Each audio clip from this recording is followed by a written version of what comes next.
since October 7th has been probably the hardest time we've ever seen on campuses. I've never experienced such vitriol, such hate. Campuses should be a marketplace of ideas where everyone's able to share their own ideas and their own thoughts and analysis, but it's not a place where we can be demonizing and threatening one another on campus. The pressure is very real for these students. They're feeling it, they're seeing it, and these changes are very, very real for them. Avi, thanks so much for being with us. Thanks for having me.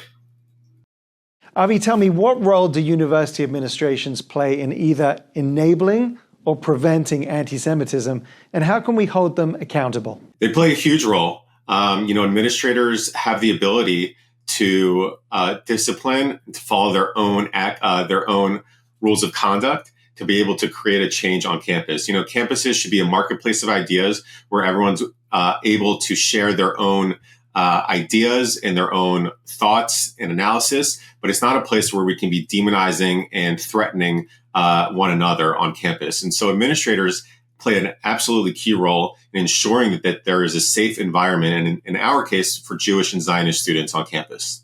And we can hold their feet to the fire, can't we? We absolutely can. I mean, that's one of the roles that Alums for Campus Fairness plays, which is to hold universities accountable and to have direct campaigns to pressure the university administrators to make a change on campus.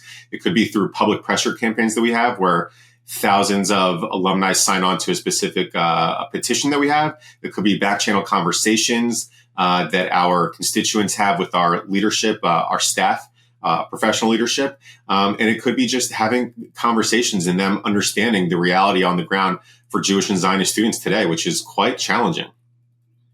Can you share a success story or an example where Alums for Campus Fairness helped to push back against hate or misinformation on a specific campus? Listen, we work across the country in the United States to hold these administrations accountable. I think one of the positive campaigns that we've done was working directly to engage with Vanderbilt University, which is in Nashville, Tennessee.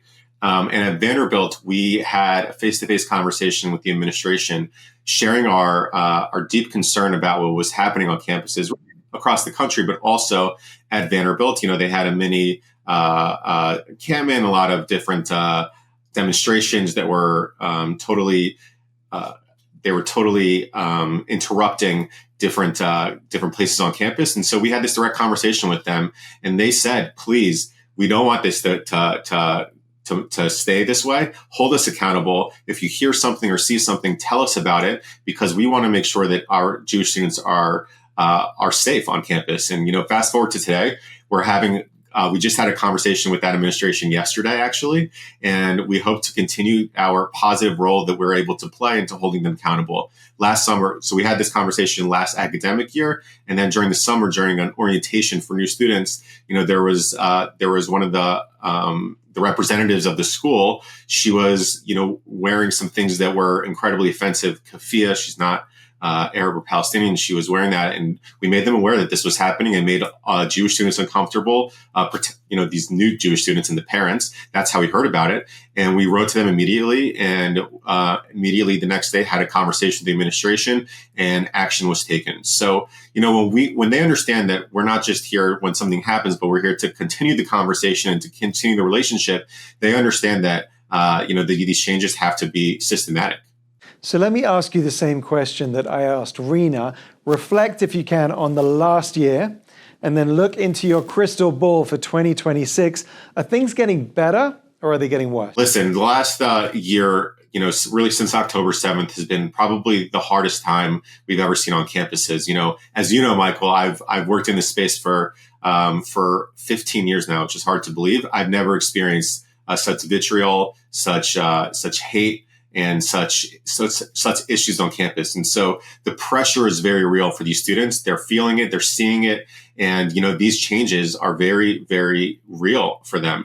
And so I think that what's happening now is students are understanding, and alumni especially are understanding, that they have a key role to play, and they're able to have their voices heard. And we want to be that vehicle for them. And so I think, come this next academic year, 25-26 academic year, I think the students are more empowered. The alumni are more empowered. We're all on the same page and want the same things to happen. And so I think that because of the work that all of us are doing on campuses, that we are going to be an organized, beast, if you will, that's able to be a well-oiled machine and help administrators kind of navigate the issues that are happening on campus and hopefully create this sustained change that needs to happen. Super important. So where should concerned alumni go to find out more? I'm so glad you asked. Alums for Campus Fairness. We have chapters, over 80 chapters across the country in the United States, servicing over 75,000 members within our network and growing. Please go to our website, campusfairness.org, and sign up. Tell us where you went to school. Tell us where your kids are currently at school or your grandkids are currently at school, because then we're able to give you updates within seconds on what's going on there, what you can be doing, what things we're monitoring, et cetera, so that you know what's going on at your alma mater or where your kids or grandkids are right now. Campusfairness.org. I hope that people will sign up and really use the power that they have to make a difference for the current generation. Executive Director of Alums for Campus Fairness, Avi Gordon, thank you so much for what you do, and thank you for joining us today. Thank you.